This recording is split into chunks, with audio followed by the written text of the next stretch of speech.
Hai semua, harap anda semua sihat. Saya tahu dah lama saya tak buat video. I think the last video that I did was about 3 tips macam nak start bekerja sebagai software engineer. And it was last year. I don't know how months was that. Probably because I've been quite busy. Bukan busy sebab banyak benda. More like trying to adjust this new lifestyle sebab saya dah bekerja dalam sama setahun. Sebelum ni masa tu belajar macam okay, not bad, masih university. I have a lot of time to do a lot of different things. Saya boleh bersukan, saya boleh buat video macam ni. Tapi bila dah masuk alam pekerjaan, and I just got married last year, so a lot of things is changing, a lot of things need to get used to, and I think I'm more comfortable at the moment. Kepada siapa yang tak tahu apa yang saya buat sekarang, I'm currently working in one of the banks dekat Malaysia. Kalau anda nak tahu, anda boleh ke LinkedIn saya. I don't want to disclose here. Tapi saya berjaya bekerja sebagai front-end developer dalam masa 3 bulan. And then I transition into a back-end developer until now. So you can say my skill set is actually more on the full stack. Tapi saya tak kata saya full stack. Sekarang saya adalah back-end developer. So sekarang saya lebih excited untuk buat video. I think it's best for me to share what are my 2025 goal yang saya ada tahun ni. Sebab saya rasa kita tahun yang baru, and it's good to have something to achieve in that year. So, ada 3 benda yang saya nak belajar ataupun buat dalam tahun ni. Yang pertama adalah saya nak buat app. So, kalau anda orang yang follow Twitter saya sekarang actually dah almost nak publish saya punya app, which is going to be called Kerisik. I'm going to make more video on it. I'm going to explain to you how I built this app, how did I get the idea, and the struggles, and what tag and framework that I use. But essentially, app ni nak hampir siap. Okay, dia bukan siap-siap. It's just that it's ready to be published. Cuma sekarang saya start dekat Play Store, and apparently saya kena ada Android phone untuk actually publish. And saya tak ada Android phone, sebab saya guna Apple phone. So I'm just need to find someone that willing to actually give or loan me their Android phone. But yeah, almost there. Second benda yang saya nak belajar pada tahun ni adalah cara untuk menggunakan Vim.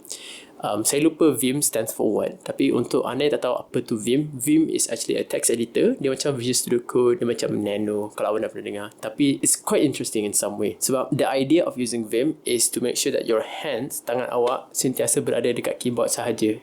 They try to not use mouse at all. Sebab kalau anda ingin, contoh kalau anda nak gerak dekat anda punya code, biasanya anda akan menggunakan mouse kan, kalau anda guna the usual text editor. Tapi dengan Vim, they try their best to not use mouse. All of them is going to just use keyboard yang ada. So Vim ni something yang saya nak belajar. I think I've heard this for quite some time last year, and saya pun dah start actually guna Vim sejak masuk tahun ni. So it's almost a month now I've been using Vim. The best way for you to learn or to get good in using Vim is actually use it. Agak kekok awal-awal sebab untuk pengetahuan anda, Vim ni dia punya learning curve dia agak tinggi lah. So awal-awal anda akan sangat-sangat kekok nak using Vim, and sebenarnya anda akan rasa macam guna mouse dengan keyboard lebih cepat daripada Vim.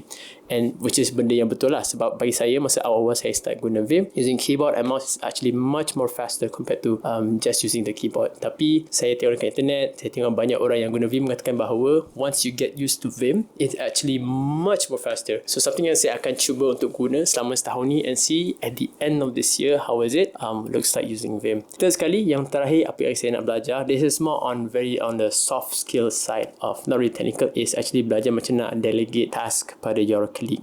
So sekarang ni saya dah berada di satu project ni. I was the back-end developer for quite some time. The last back-end developer yang saya bekerja dengan project yang saya ada ni is like I think almost 1 month or probably more.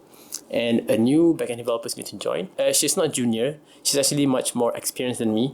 Cuma bila someone yang baru masuk dalam project, biasanya dia macam kurang arif dengan the project kan.